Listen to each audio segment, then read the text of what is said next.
महाराष्ट्र की सियासत में अब लगातार एक के बाद एक कई तरह के सियासी तस्वीर देखने को मिल रही है। महाराष्ट्र की सियासत में अब सिर्फ सियासी हमले ही नहीं बल्कि अब नेता अपने विरोधियों को चुनौती तक देने का काम कर रहे हैं। जी हां, 288 सीटों वाले विधानसभा यानी राज्य महाराष्ट्र में अब चंद दिनों का समय बचा है जब राज्य की जनता अपने लिए सरकार को चुनेगी।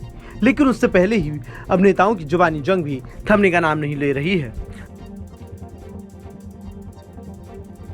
सियासी बयानबाजियों के बीच शरद गुट के नेता ने अजीत पवार को बुरी तरह घेरा। शरद गुट के जिस नेता ने अजीत पवार को घेरा है वो कोई और नहीं बल्कि जितेंद्र आव्हाड है। जितेंद्र आव्हाड ने एक कार्यक्रम में अजीत पवार पर जमकर निशाना साधा। उन्होंने कहा कि अजीत पवार अगर उनमें हिम्मत होती तो वो अपनी नई पार्टी खड़ी करते, लेकिन उन्होंने तो अपने चाचा शरद पवार की पार्टी चोरी ही कर ली। उन्होंने कहा कि जनता को सारी असलियत पता है। जितेंद्र आव्हाड ने आगे कहा, एनसीपी किसकी पार्टी थी? शरद पवार की पार्टी। लेकिन अजीत पवार ने धक्का देकर शरद पवार को बाहर कर दिया और जाते जाते शरद पवार के हाथ से घड़ी भी छीन ली।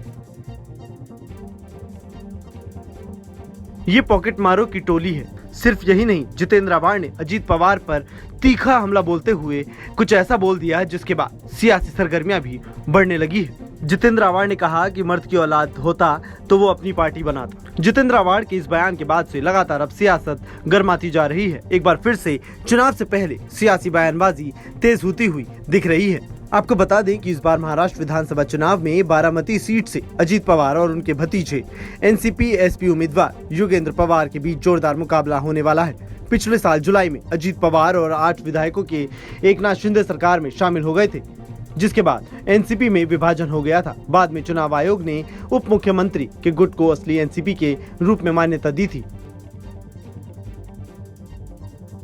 उसे घड़ी का चुनाव भी दे दिया था, जबकि शरद पवार समूह को एनसीपी एसपी का नाम दिया गया। ऐसा ही शिवसेना के साथ भी हुआ था जब एकनाथ शिंदे ने उद्धव ठाकरे का साथ छोड़कर बगावत की थी।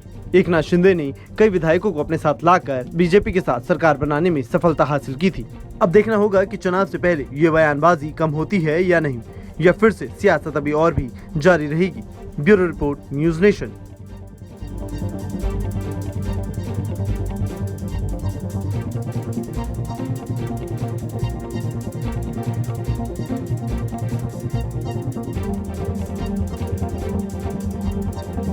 न्यूज नेशन अब व्हाट्सएप पर। खबरों के ताजा अपडेट के लिए न्यूज नेशन के इस क्यूआर कोड को स्कैन करें।